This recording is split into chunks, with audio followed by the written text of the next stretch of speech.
What do you say, everybody? And welcome to the Bama Insider YouTube channel with Jay Barker. I'm Mick Gillispie. We're going to talk to you today, Crimson Tide headlines about everything going on with Alabama as they get ready for Arkansas this Saturday, 2:30 Central Time.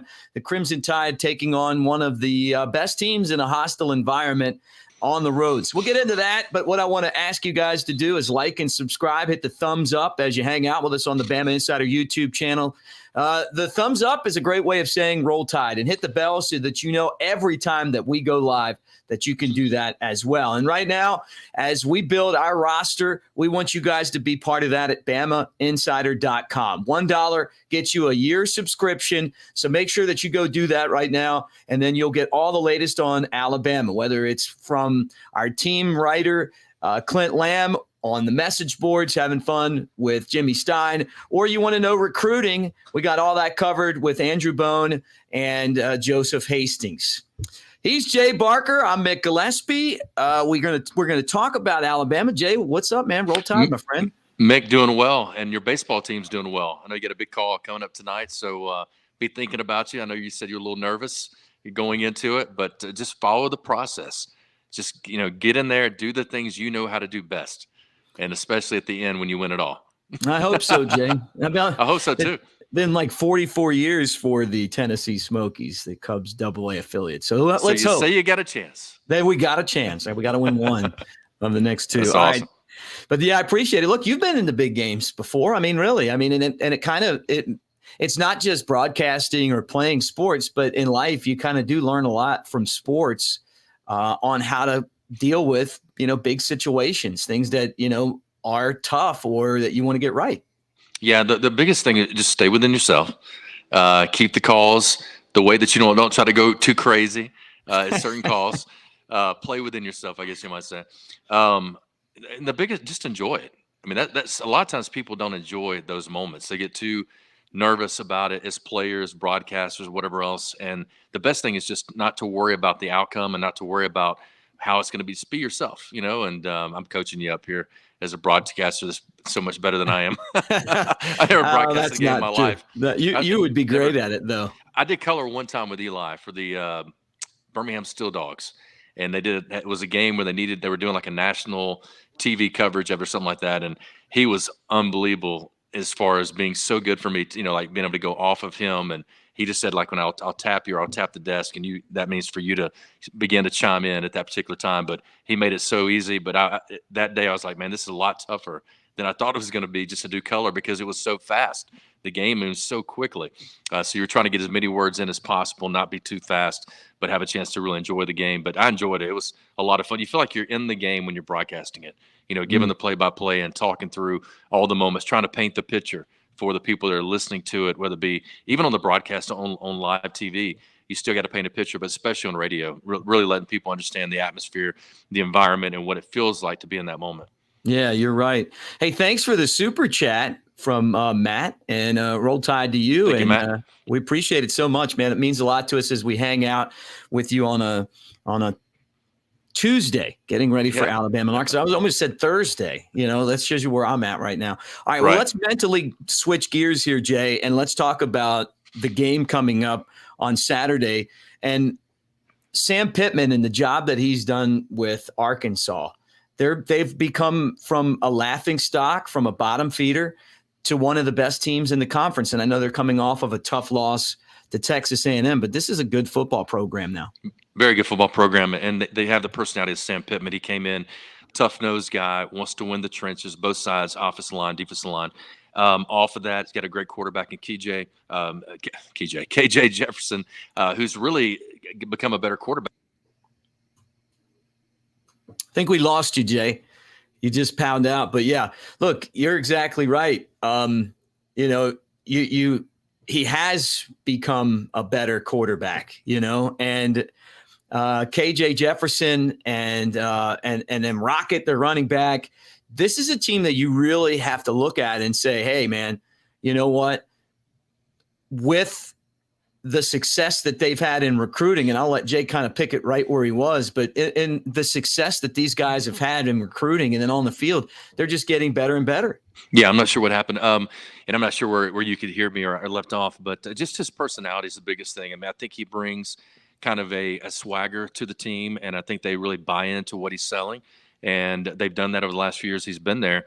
The other thing is that he's gone out, as you talked about, recruiting-wise, done a really good job at Arkansas.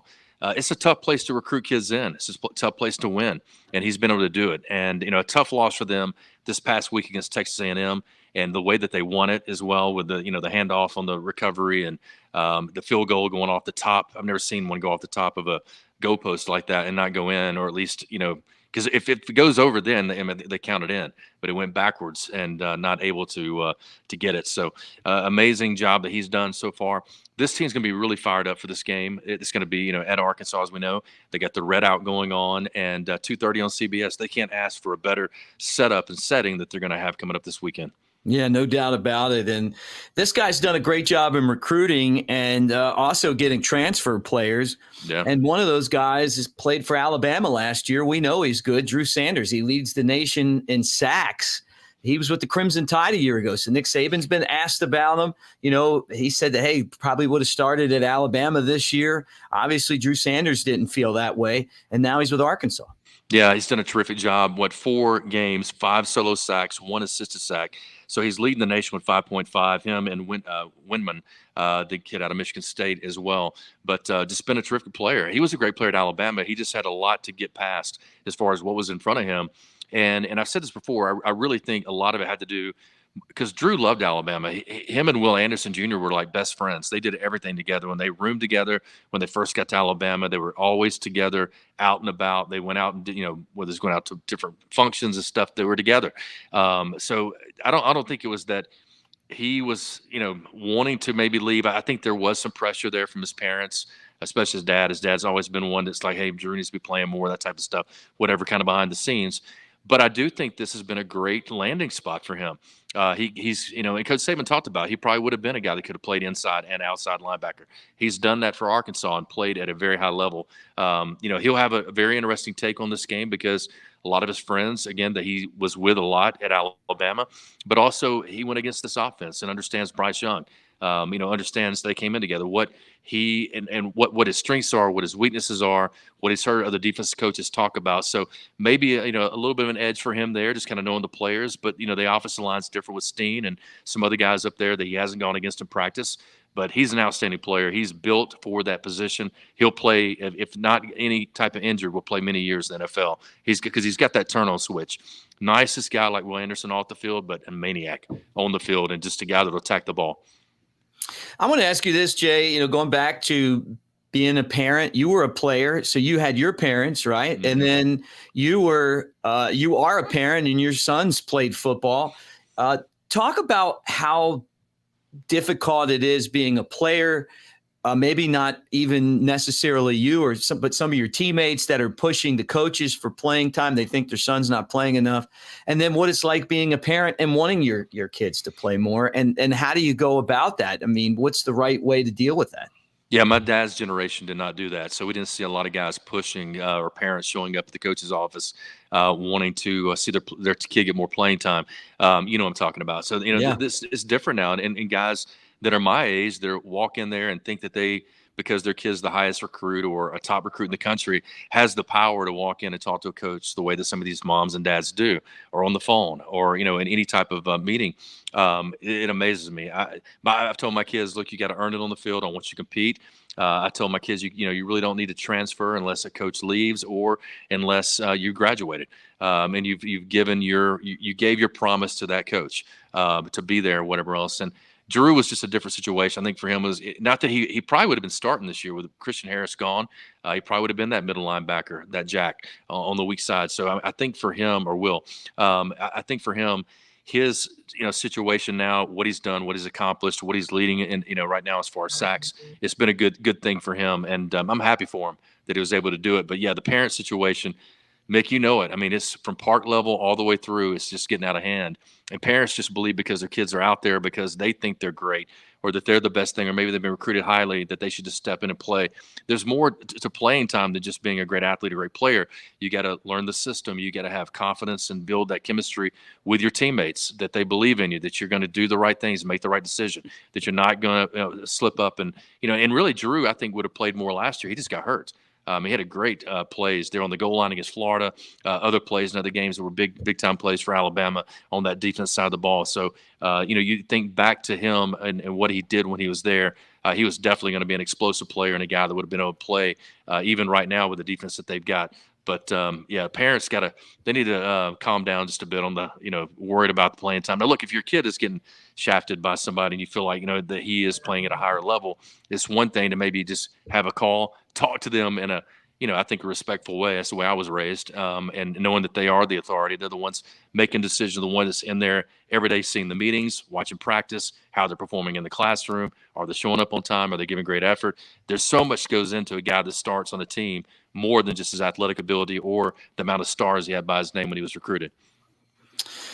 Well said. Well said. And that for coaches, whether it be Nick Saban or Sam Pittman or any coach across the country, is a big part of the job that we really don't talk about a whole lot. It's just kind of trying to deal with, playing time and parents and trusting the process. And obviously Drew Sanders did not trust the process. And he felt like it would be better off somewhere else. He's the first guy, though, that I remember Nick Saban, of all the people that have come and gone, where I really feel like Coach Saban is sure that this guy walked away from starting and playing. Yeah, and I think they realized how talented he was.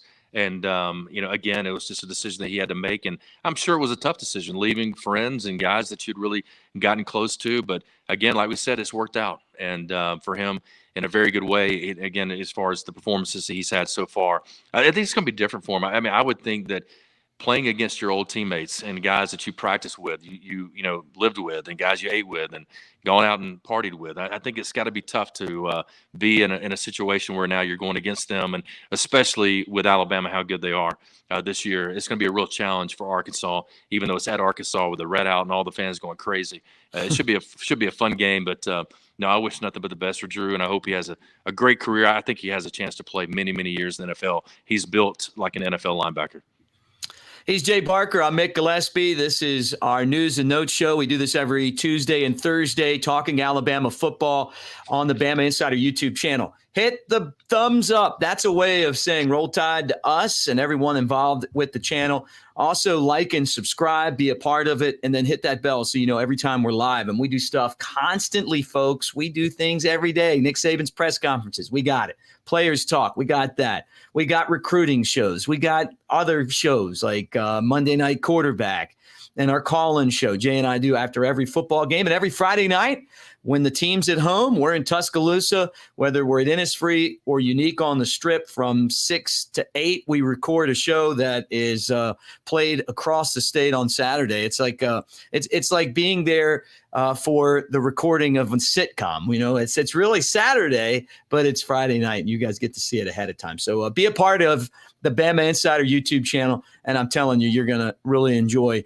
all the stuff that we do if you don't know already. And for those of you that are here, comment section, roll tide, everybody. Great to see you, Shane, Dean, and again, Matt with the super chat. Hey, thank you so much, man. We appreciate it. KJ Jefferson last year, Jay, he had this guy, Treylon Burks, who's now with the Tennessee Titans. Alabama could not stop the combo. Burks obviously gone now. We saw the Texas A&M game. They got off to a really fast start, and then they couldn't do anything until that last drive, and they missed a field goal. Let's talk about KJ Jefferson. Yeah, 6'3", 242-pounder. I mean, he's a big quarterback. We talked today to Christian Miller, and I asked him, I said, what do you do to contain a guy like him? He said, well, first of all, with a big quarterback, a lot of times as a outside linebacker rushing, you can get in there and you think you got the sack, but being able to wrap up a guy, get him to the ground, it's a lot different with a bigger quarterback. So that's one of the challenges there. But I think for Alabama, one is stop the run, which you got to do. Whether to me, if you can run it and stop the run, you win a lot of games. But you stop the run to make him one-dimensional, make him sit in the pocket and make the throws. You're right about as far as the weapon he had last year that's now gone on to the NFL. But they've got some great players around him, and he has really improved even from the beginning of last year all the way till now. You look at his stats even right now in 2022, he's right at 70%, 69.1% completion, 67 of 97, a 9.7 average as far as with his 941 yards, 8 touchdowns and just 1 interception. So he's protected the ball really well through 4 games, and really had an opportunity for them to go down and score. I don't know why the guy leaped from the 5-yard line into traffic like that and then ended up fumbling the ball, and then they had the handoff for the touchdown. But you look at his stats and look at what he's done. He's a great leader for this team. Sam Pittman thinks a lot of him. His teammates do as well. So it's going to be key for them to keep him in the pocket, make him make the throws, try to hurry him up, get a little push at the middle so he doesn't have a lot of room to see down the field and can't move around. When he gets loose is when he can become really an issue, because he's a great runner. He's a powerful runner and can get first downs for them using his feet. So I think that's the key for Alabama. Keep him in the pocket, stop the run, make him one-dimensional. Don't give him those big explosive plays down the field. And you got to think, based on the back shoulder throws we've seen this year against Alabama, they're going to try a lot of that. Even the last game they had success doing it. It's tough to cover that particular route. I don't care if you're Antonio Langham, if you're Deion Sanders, if you're any great cornerback, it's tough to make that play. So I think you're going to see more teams try to do that if they get that kind of island one-on-one coverage that Nick Saban and his coaching staff likes to run on defense. I talked about last year's game. And Dean just made that comment as well. Yeah. Dean Cloud. Oh, look, I talked about last year's game, and KJ had a great performance against Alabama. But what about Bryce Young's performance against Arkansas? Forget about that. And Arkansas's had problems with their secondary this year. As good as their pass rush has been, their secondary has been rated as one of the worst in the conference, right? So for Bryce Young, you figure that he's going to have to move the ball through the air. And we saw Alabama throw a ton against Vanderbilt in the first half. It could have been getting ready for this. Yeah, it's their best weapon. Look what they did against Auburn. They came out, started throwing, went up tempo, came back and able to win that game at 4 overtimes. The games they played really well last year, and he played well, whether it be on neutral sites or even at times during the game, was when they were in up tempo. I think he likes that. I think Bill O'Brien feels like he's more comfortable in that style of offense. But I still think in the SEC, and I think in college football, you got to be able to run it. And I want us to get to where we can run at will. When we want to run, we run. And we don't have to run when we need to run. But when we want to run, we run the ball, get positive yards, get ahead of schedule, get ahead of the chains. And Bryce is just so good at what he does. So I think, a lot of times it's kind of a crutch you go back to going, well, it's 3rd and long, Bryce will get the first down. As competition gets better and better, you've got to get in those short down situations. Number one, because you can get explosive plays off of that, where you can take shots down the field, but more importantly, to sustain drives, to have long drives, keep your defense off the field, get them rest, and still put up the yardage. His right now, what his totals was that last year, I guess, versus Arkansas, 31 of 40, 559. Is that right? Is that what I'm looking at? Is that last year's numbers? Yeah, 5 touchdowns, no interceptions. 385 this past weekend, 4 touchdowns for Bryce as well against Vandy. So I think they're getting that rhythm, offensively. I think they're finding some guys in the run game. As you've brought up, Jason McClellan has become kind of that power back. Jahmyr Gibbs is more the guy that's going to be your kind of scat back guy that can really make people miss in the backfield fast once he gets past the line of scrimmage.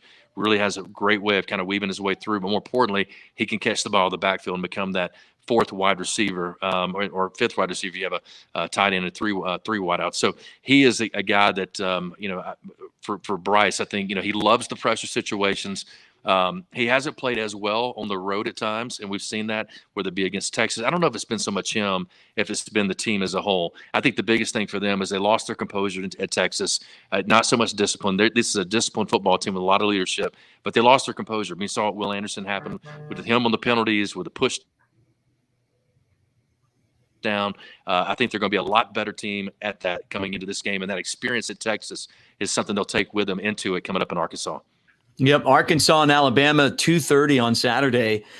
And you mentioned it. It's a red out. It's going to be a tough environment. And I want to get into the road schedule, the road woes for Alabama, because this isn't the year to have a team that doesn't do well on the road. These are some of the toughest road games Alabama's had to play in years, and there's a bunch of them. You go from Texas to Arkansas to Tennessee, who's now a top 10 team, to LSU and Ole Miss. All of these teams are dangerous, and all of these teams could potentially beat Alabama. Yeah, I mean the road is tough in the SEC, and Alabama has had some road woes over the last few years. So again, at Florida, at Texas A&M, this is the last 5 true road games. Alabama won, lost, won. So they're winning, but not by a lot of points.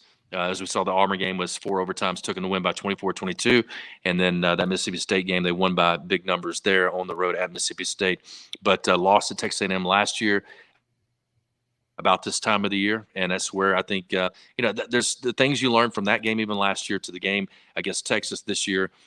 There's things that you can draw from that. Understanding crowd noise. How do we not have the penalties as far as the offsides, illegal procedures, the little things that really hurt you. I mean, Alabama gave up 100 yards just in penalties against Texas. I mean, that's a lot of ground to cover, and a lot of first downs that were given to Texas as well because of the penalties and big yard gains like a 15-yarder by Will Anderson. So you look at those type of plays; those are easy to correct. Those are things you got to go in and keep your composure and not allow the atmosphere to kind of win over the day. Instead, you win the day early on, scoring touchdowns, taking the crowd out of the game. I think that's the things they've really worked on. And I know the leadership council and those guys have really talked to the team about having better composure in this game, really showing what they can do as far as winning on the road. I think they'll be ready for this matchup against Arkansas. I do too, Jay. I mean, I really do. I feel like the fact that Nick Saban even has addressed it, and you talked about his comments earlier and talking about, teams from the past and, they were hateful competitors when it came to going on the road, that they wanted to take out the fans and the other team, and the way that you do that is that you score early and that's in any sport, right? And put the home team behind. I feel like Alabama is good enough to do that. I think Arkansas is a very good team, but I think Alabama is an elite team. And I think the fact that they've addressed it and it's out there throws the challenge for those guys to either step up or don't. And I think this is the first chance that they're going to get to step up. Yeah, I think Coach Saban threw it out there on purpose in the media and to the team. And my understanding, there's a few other words used in the team meeting that he didn't use in the press when he was telling the statement. But he pretty much challenged their manhood and said, look, I had players in the past that it mattered to them. They wanted to go in. They wanted to show that they would put the gas down and not come off the pedal, put their foot on them and not let up. And that's what he wants. He wants dominant performance. And, is that famous, was it before the LSU game where he said, go out there for 60 minutes and whip their, Yeah, oh, yeah. So he definitely, wants to see that team. He knows that personality is there. He knows they lost their composure against this the Texas team. This is their chance to kind of show it against Arkansas. And I kind of feel sorry for Arkansas because I think even last week in Bryant-Denny Stadium where, you're at home, I thought this team played with intensity, with a level of play that we haven't seen all year long. I thought they looked more together as a team in all 3 phases. Had a really great day on special teams other than the fumbles. Had a really great day on offense, throwing the ball and somewhat running it. I still think they got some areas to work on there. Defensively, though, man, they just look great. I mean, I thought they were flying around the football, thought responsibilities. We saw the cheetah package really being implemented and at a very small level of what they're going to do with that package as the year goes on, especially against some of the better teams and athletes they got to line up against across the ball on the offensive side of the football. That's going to be able to allow them to cover guys out of the backfield. Think about Bowers at Georgia. Think about other great tight ends and guys that can be really tough matchups for a safety or for a corner, but not so much for an athletic outside linebacker. Do you think the cheetah package will be something that we'll see against this team? They're going to want to try to just line up and run the ball on Alabama. This is going to be, to me, more of a smash mouth game at the line of scrimmage. I mean, I could be wrong, but it just feels like between KJ and Rocket that they're going to try to, go straight ahead and challenge Alabama right in the trenches. No, I think you're right. I think you're going to see more down linemen in this game. You're going to see probably Dallas Turner and Will coming in and out of the game a lot and seeing more defensive linemen, a nose guard, 2 tackles, and then Jalen Moody on that Will linebacker, Henry To'oTo'o playing well at the mic. And again, they may try to put some of that in. They want it to be an all-down type of system or package that they can use, run down, pass down, so you don't really understand or you can't really game plan towards it or thinking I can get a personnel in and they're going to bring this particular package in. They want it to be an every down package. I don't think this is the team, like you're saying, to do that with. I think, the teams that are going to spread the ball out, teams are going to do certain things against you. I think that's where that package comes into bear a little bit better than a team like Arkansas. But we'll see. I mean, I know they want to get those 3 guys are probably the 3 best athletes on that defense side of the ball, and their strength in the weight room, but just their speed, their size, their athleticism just gives you so many advantages on that defense side of the ball. This could be a game where Jaheim Odom makes some big plays. I love watching that freshman. Boy, he's a big dude, and he's a run. He's this team's version of Mount Cody, right? Right, that's right. He's an amazing player. He came in, 400 pounds or more, and has lost so much weight, and it was all on him. He just said, "Hey, I want to lose the weight. I want to be disciplined. I want to be able to contribute right away." And he did it. And I mean, they were just like amazed at how hard he worked at things, the things that he did that they asked him to do in order to lose the weight. But more importantly, his intensity. I mean, they realized he was a great player, but he had to lose that weight in order to be successful in the SEC right now, and the type of speed that you got to have. But look, his job is to nothing but just pile in there, take on double teams, let Henry To'oTo'o and let Jalen Moody be able to run and make plays, and that's what he's been doing. And also been a great presence up front. Yep, it's going to be a fun one. 2:30 on Saturday. Last thing we'll talk about before we wrap things up: they announced the game time for Texas A&M and Alabama. It's actually a night game in Tuscaloosa in 2 weeks. Yeah, does that surprise you at all? I mean, I figured that would be like a 2:30 kickoff, but it's not. Yeah, I think you're looking at – I'm not sure what the matchups are next week. If A&M was, a top 10 team, probably would have been a 2:30 matchup. There's a lot of people think that Texas A&M may struggle this weekend against their opponents. So, it's one of those things where I like the night games at Bryant Denny. I know the players would rather have a day game because they like to be off and done where they can go out and enjoy and watch games and enjoy the win or, be able to celebrate and stuff. So, but those night games, there's something electric about Bryant Denny Stadium, man. I love it. The lights now with all the different, LEDs and stuff that are going on and all the things that they do for the game to get everybody hyped up. There's nothing like a night game at Bryant Denny Stadium. So I'm excited. Yeah, it'll be a big matchup, right? When Jimbo Fisher and Texas A&M come to town, right? So I've known Jimbo for over 30 years, and that guy has never changed. He is such a competitor. He doesn't know how to stay quiet. He's going to tell you exactly how he feels, and he won't hold back on anything. I look forward to that week because all that stuff's going to come back up that was said back during the summer, and we've already been talking about it some on the radio over the last few weeks leading up to this game. But I know the national media, I know Jimbo's going to try to deflect it. Coach Saban will definitely deflect it. He don't want to go there, but it'll be fun.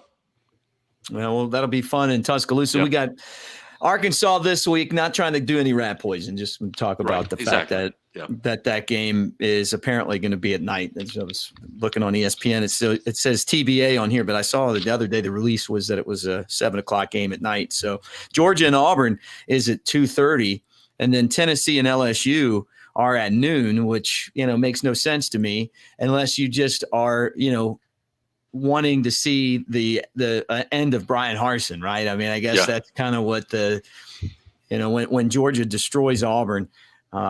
They'll probably be, if he makes it that long. Yeah, some people think this week may be the week if they don't win against LSU. I mean, if you beat LSU, and again, how do you fire a guy at 3-1 if you beat LSU 4-1? I mean, he's lost one game out of conference to Penn State, who's actually a pretty good football team this year, and going to have a good year.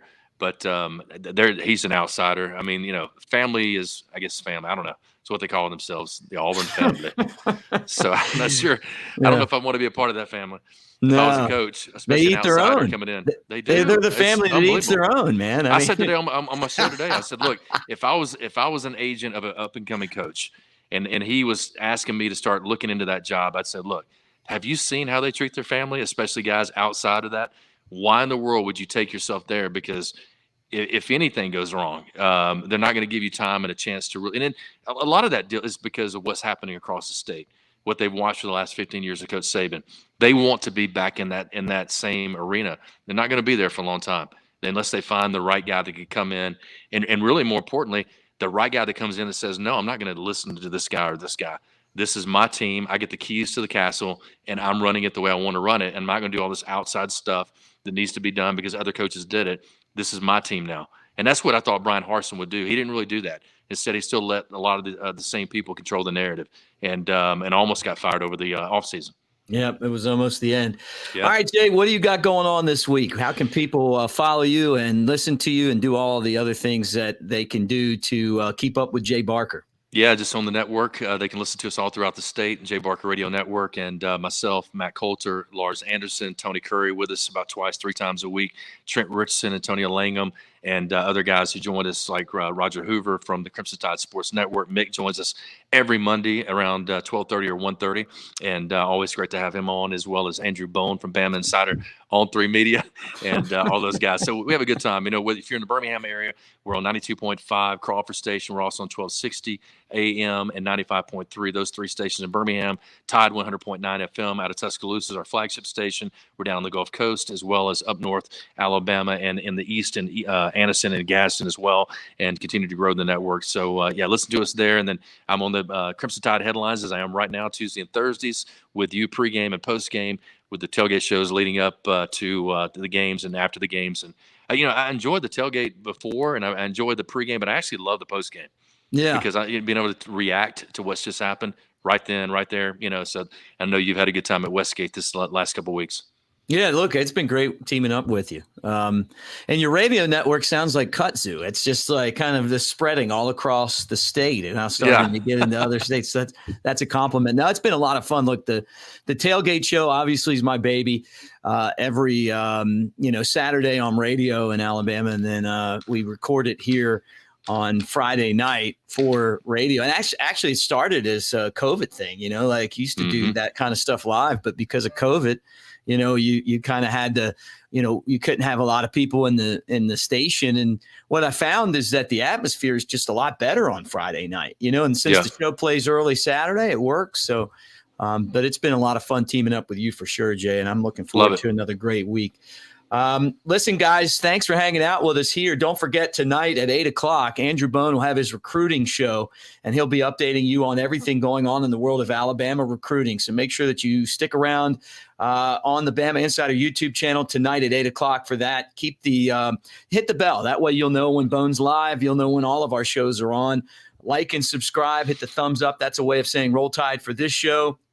Subscribe. We're trying to get 100,000 subscribers plus, so we can have as many subscribers as fans in Bryant-Denny Stadium. And last but not least, you get 1 year of Bama Insider on 3, BamaInsider.com, for only $1. You get a year for $1. That's just a way of saying, hey, we want you to be part of this new organization, Bama Insider. Switch to On3. On3 is a great brand.